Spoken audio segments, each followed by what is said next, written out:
Welcome back to my channel. My name is Kenzie Deeren and I have a passion for fantasy books and rambling incessantly about them. For today's video, I'm going to be doing my first ever reading wrap up on this channel, so I'm going to go through the 8 fantasy books that I read in January and give you guys a little bit of a summary and review of each. January was truly the longest and shortest month I have ever lived through in my entire life, and there were definitely a couple of more books I really wanted to get to, but you know what? Life happens. It is what it is. And this is crazy, but part of the reason I did not read as much as I wanted to was because my fiance and I were watching Harry Potter this month, and for me, it was the first time. That is right. It is the first time in my very big age that I have ever watched Harry Potter. So a lot of the time that I would have been reading was spent watching that. And before I get into the video, just a reminder to please subscribe to my channel so you don't miss any of my updates. Okay, so I started January off with an absolute banger, a 6-star read, one of my god tier books, and that is book 3 in the Legacy series by Melissa K. Roerich, Tempest of Wrath and Vengeance. If you follow me on TikTok, you know that I am like severely unwell over this entire series and this book in particular, so I cannot wait to talk to you guys about it. For all of these books, I am going to be doing spoiler-free reviews. So even though this is book 3 in a series, I'm just going to be giving you guys like a little bit of an overview of the series plot in general. And then instead of talking about the book 3 plot, I'm just going to give like very high level brief reasons as to why this is my favorite book in the series so far. This is a dark fantasy romance that takes place in a realm called Devram, and it is a land that the gods in this world basically made and created to use as a holding ground for their children known as the Legacy, and the gods promised to never interfere. The Legacy have turned this world into a very oppressive society, and they've basically decided that the Fae in this world are designed and were specifically made just to serve them. So it's very similar to slavery. It's a very oppressive society. It's a very dark society. This story follows our FMC Tessa, who is a Fae forced to magically bond to the morally black heir of endings named Theon. This ends up backfiring because Tessa does not want to be bonded to Theon, and she literally fights this bond every single step of the way and wants to make things as difficult as possible, and I say go off, girl. We end up finding out that there is a lot more brewing beneath the surface in this realm, and it turns out that Tessa just might be the realm's salvation or destruction. In books 2 and 3, we get a much larger emphasis on the side characters in this book. We get more POVs, and it really adds a lot more layers to the story. Some of my favorite characters include, but are not limited to, the dragon shifter Luca. If you've read these, you know what I'm talking about. I fucking love that man. And Theon's younger brother, Axel, who is really adorable and has a very heartwarming yet heartbreaking storyline. We also get a lot more information and questions about Tessa's lineage because she is an orphan, the war raging between the gods that spans realms and thousands of years, the political scheming brewing, and so much more. So obviously book 3 picks up immediately where book 2 left off, and when I tell you it was like nonstop action, I definitely will say book 1 is character driven. Book 3, I literally, like, you would have had to pry this book away from me. I wanted it stitched to my fingers. We get so many answers to so many questions that I had in books 1 and 2, but don't worry because especially by the end of this, we are left with even more questions. You get one answer and then like 15 questions, but in my opinion, that makes an exceptional series. I don't really even know where to begin, but the character arcs and the character development in this book I thought was so exceptional. So as I said, instead of spoiling anything, I'm just going to go through like the 3 main characters and give you my very brief thoughts on them. Starting off with Tessa, or FMC, I literally will ride for this girl. I absolutely love this girl. For whatever reason, she is considered a controversial FMC, and all I have to say is fuck you. No, I'm just kidding. That was mean. But seriously, I love her. She has been through so much, and she is truly just doing her best. I feel like in general, people really are so hard on FMCs in books, and yet the male main characters behave so much worse, and no one bats an eye because like they have a 6-pack.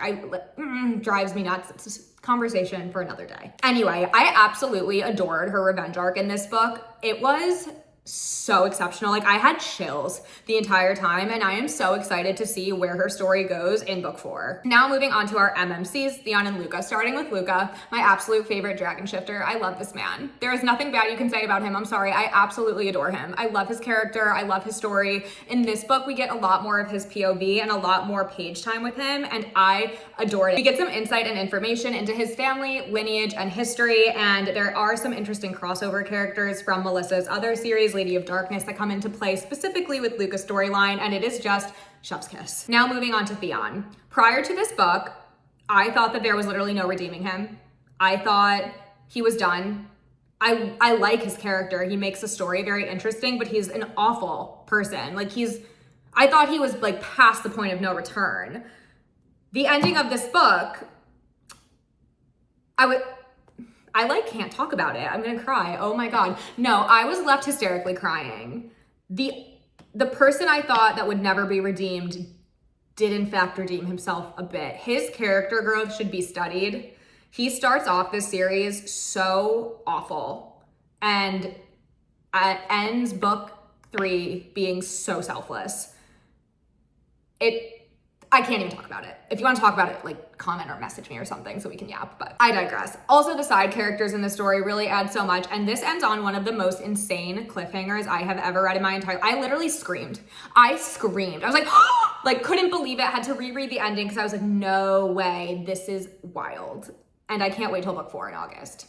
I'll stop like fangirling because I feel like the past like 5 minutes of me talking about this have just been me like squealing. So apologies, I will be more normal with the rest of the reviews, I promise. Also, just a quick tidbit for the Legacy series, it is a very dark world, and that is mentioned at the beginning of every single book. Check your trigger warnings. I don't think it's fair to the author when people know that a book is a dark book, see the trigger warnings, ignore it, and then leave like 1-star reviews because of exactly what was laid out at the beginning of the book. It's not fair to the author. It's like not nice. So please just look at your trigger warnings if things like that upset you. So after I had my heart ripped out by the Legacy series, I needed something a little bit more positive and uplifting. So I decided to read The Mad King and the False Queen by Hope and Amanda Abram. And this is a really fun YA romantasy. Honestly, it made me reminiscent of Once Upon a Broken Heart by Stephanie Garber. And if you know me, you know I've actually had a hard time finding books that kind of fit into that genre, in my opinion. This was whimsical. It felt like a fairy tale. It was just like an all-around very good time. This story is dual POV, and it follows 2 best friends, one a princess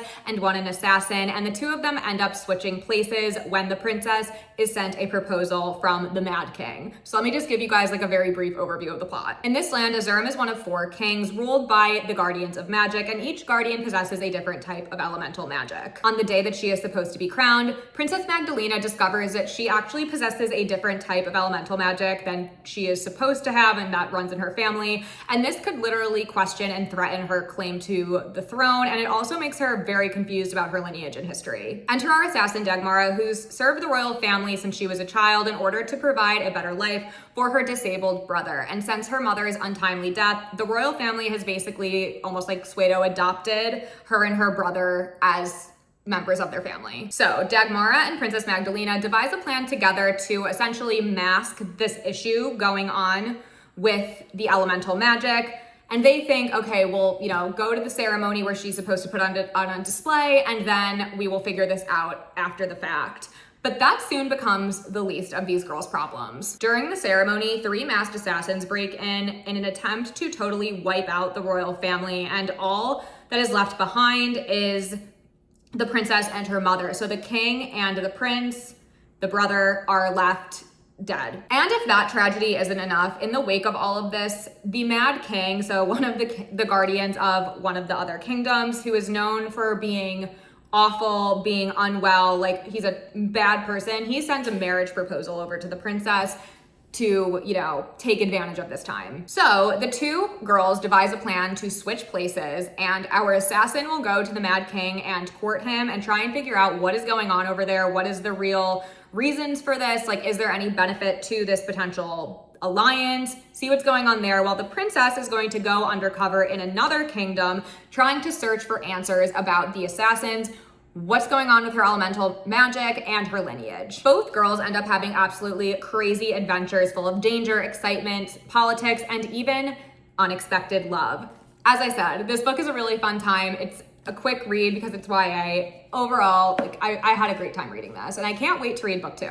After that, I read The Broken and the Brave by E.C. Garrett, which is book 1.5 in the Dragon Queen series. So this is a novella bridging between books 1 and book 2. And you guys, this is one of my favorite novellas of all time. I absolutely loved this book. So what I'm going to do is I'll just give a quick summary of book 1 in this series. And then, as I said, I don't want to give any spoilers. I'll just explain what the novella is so that you guys have a reference for the series. This story follows Amalia, our FMC, who was an orphan and was literally raised by wolves in the forest.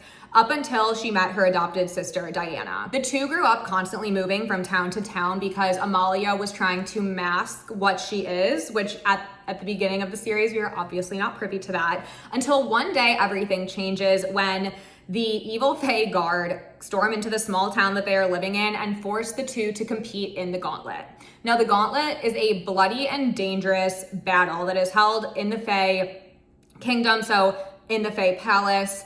And basically, it's a bunch of mortals that are forced to fight to the death each other, and then eventually they're forced to slay a dragon because the Fae, in this world, the Fae are awful. The Fae King specifically is evil, and he has been keeping dragons chained and hostage, and they have lost all hope of ever finding the skies again. It's very sad. As the two are training for this deadly tournament, Amalia ends up finding herself strangely drawn to one of the gauntlet trainers named Oz, and Diana finds herself attracted to another contestant named Muriel. Amalia has always stayed hidden in order to protect herself and hide her true nature, but the absolute brutality and injustice of the Fae Kingdom and of the Gauntlet may just force her to come out of the shadows and finally claim her birthright. And while the two sisters are fighting for their lives, the mysterious Fae Prince Niall may have some insane plans going on beneath the surface that could literally change everything. Book 1, which is called The Forgotten and the Feared, ends on one of the most heartbreaking cliffhangers I have ever read in my life. I sobbed reading that book. Absolutely broke me. It was so good, but so tragic. So what happens with book 1.5, which is the novella that bridges between books 1 and book 2?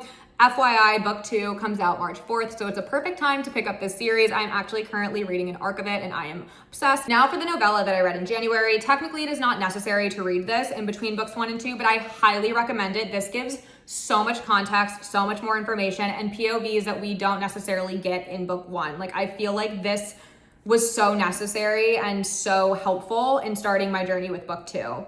So the novella is broken up into 3 parts, and the novella primarily focuses on 2 POVs that we don't really get in book 1. So the main players here are the Fae Prince Niall. We get so much more information about him, and I fear I'm obsessed. And we also get a lot more information about Oz, the gauntlet trainer that I mentioned in book 1, and the romantic interest of book 1. We find out a lot about the two of their origin stories, so to say, and it's so helpful. So basically, this is broken up into 3 parts. Part 1 is before book 1, so it's like hundreds of years before the gauntlet takes place. And as I said, it's primarily the POVs of the Fae Prince Niall and Oz, the trainer, and it shows their relationship hundreds of years in the past, which we don't really know in book 1. And just kind of like gives context to why these 2 characters are the way they are. So then part 2 is just alternate POVs spanning the same timeline as book 1. Again, so it's mainly Prince Niall's POV, Oz's POV, and there is also Taryn's POV, and Taryn is Amalia's horse. You guys, I loved having an animal POV, but it was so heartbreaking. I was like crying the entire time during this animal POV. I'm not gonna give spoilers as to why, it's very sad, but added so much to the book in my opinion. And then part 3, if I thought the cliffhanger in book 1 was crazy, oh, absolutely not. No, I literally thought I needed to be institutionalized when I finished this book, because part 3 is bridging the timeline in between the end of book 1 and book 2. So it's literally what happens in between. And it was crazy. Not what I expected. Ended on an even bigger cliffhanger than book 1, if that is possible. So, my God. After that, I read Smoke and Mirrors by J.D. Lawback, which is a very unique indie fantasy romance that really feels like you're reading one of your favorite fairy tales, but with a much darker twist. This story is dual POV between a twin brother and sister, which I really liked. I feel like we don't get that kind of a POV a lot in fantasy books. This has different timelines, it's doppelgangers, a very unique history of the gods and goddesses, and absolutely crazy twists and turns. In this story, we follow twin siblings, Liv and Vera, and they are orphaned, just struggling to get by in the mortal world, until one day they come across a gold pocket watch that draws out an extremely intimidating man. The twins are basically forced to flee from where they are and end up jumping through a portal that deposits them into another realm. On the way through the portal, the twins get separated, but not only by distance, but by a 10-year difference in time. We soon realize that this realm is identical to all of the fairy tales that Liv has been telling Vera for the past couple of years, and it is very clear that he has been here before, so he has been keeping this from his sister. Since this is dual POV, we follow both siblings on their absolutely crazy adventures to find each other literally through space and time. Leaf's story takes place over this 10-year time jump, so he's the one that arrives in this realm without his sister and has to wait the 10 years until they're reunited. So we basically follow his story trying to find his sister. He ends up fighting in a very dangerous war against the doppelgangers that is affecting this kingdom.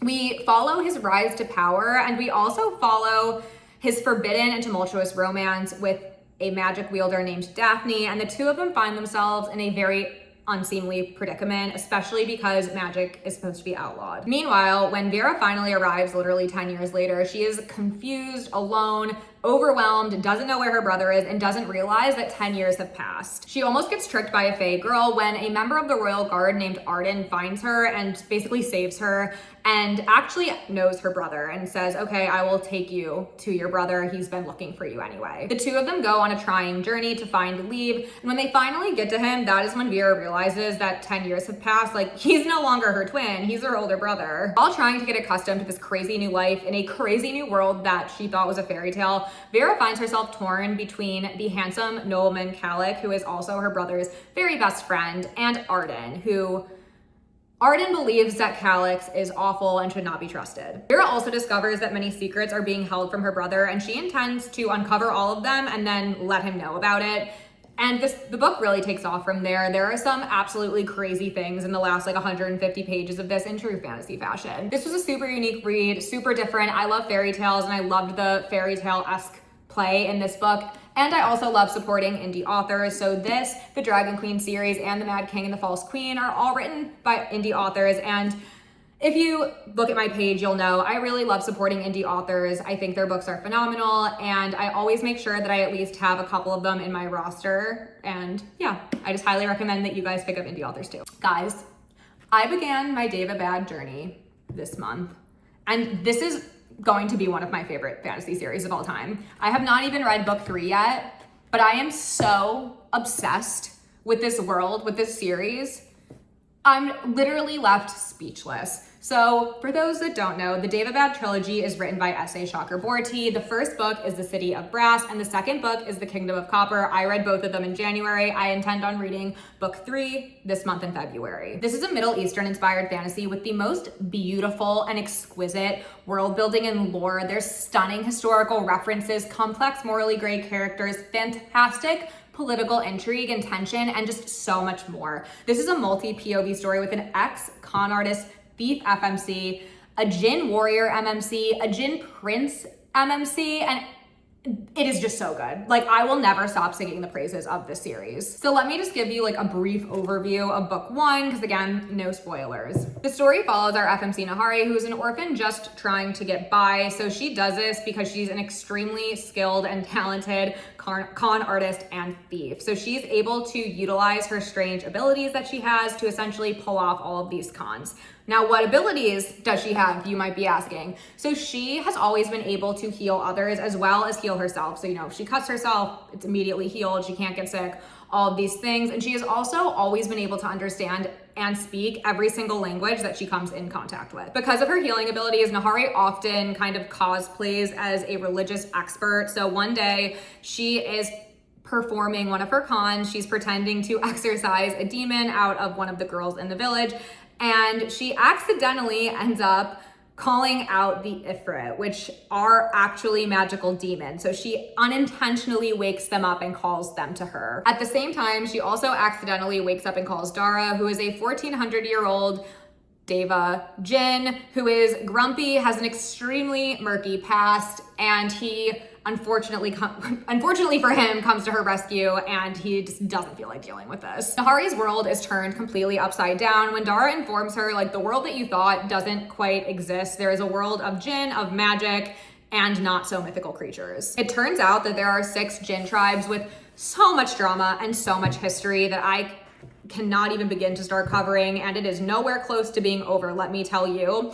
And he believes that Nahiri is the last living descendant of one of the most important healing families in Daevabad, which is the legendary city of Brass and the Jinn City. Dara believes that Nahiri is a Shafi, which is when a pureblood Jinn mixes with a mortal, making her like a half-breed essentially. And it is made very clear at the beginning of this series that Shafit are not treated well at all by the Jinn. Like, they are definitely treated as second-class citizens. They are very much oppressed in this city. But Dara insists that because of how important Nahiri's family is, and since everyone thought that they were all dead, that she will not be treated poorly and she will be welcomed with open arms. Meanwhile, we have our other POV in this book, and that is Prince Ali. So he is one of the princes of Daevabad. Ali is a bright, studious, outspoken, and religious Jinn who has spent his entire life being trained to one day take over the royal guard when his older brother steps into power and takes the place of their father, the king. I am not going to get into the history of the different warring Jinn tribes, as I said, because there is a lot of information and I'm already long-winded.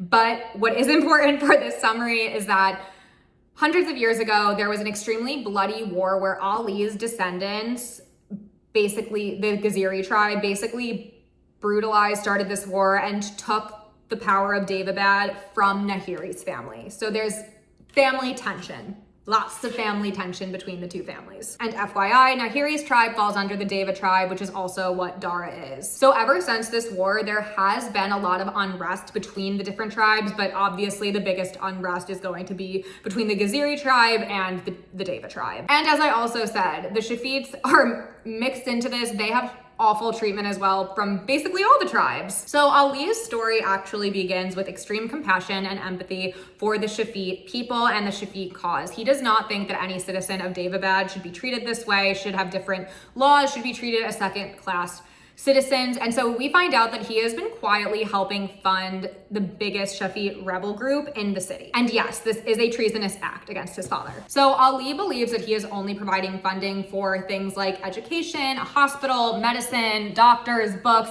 but we very quickly turn out that that's not quite the case. So our two POVs collide when Nahiri is brought to the palace, and Ali's father, the king, immediately mistakes her for one of her relatives. Because of her lineage, even though it's a hostile environment, the king agrees that Dara and Nahiri can stay and she can work on her healing skills and begin treating in Daevabad the same way that her family has for, hundreds of years prior. We also find out that Dara is quite the infamous and famous war figure with an extremely controversial past. And it turns out he literally kept all of this from Nahiri on their very long journey to Daevabad, and she feels a little betrayed. So the king still does not trust Dara and Nahiri, and basically he tasks Ali with befriending Nahiri and reporting anything back to him, and the two start off on the wrong foot. Like, he's like a little sassy. It's kind of funny, honestly. I like his character. Anyway, so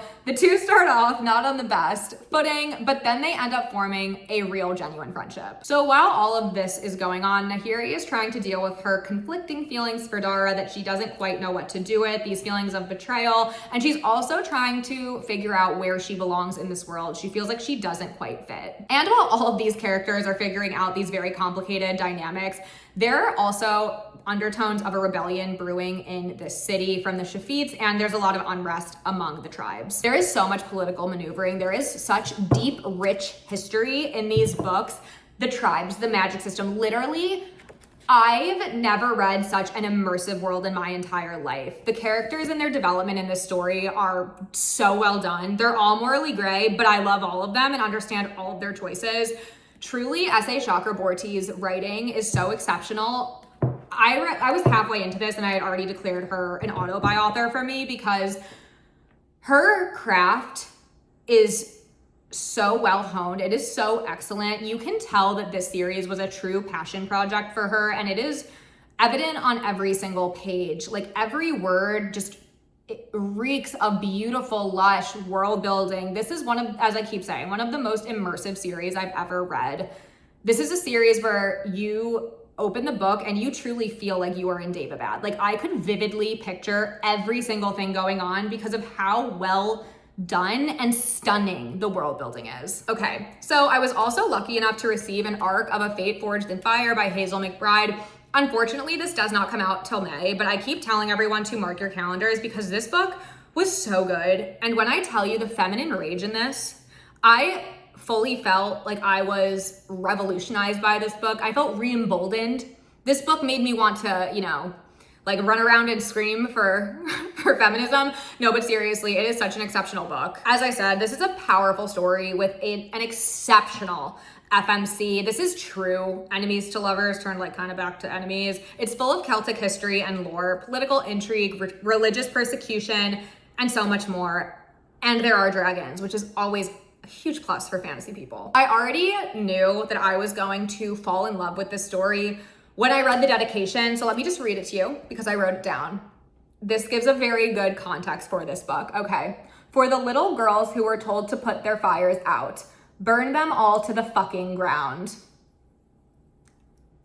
Excellent.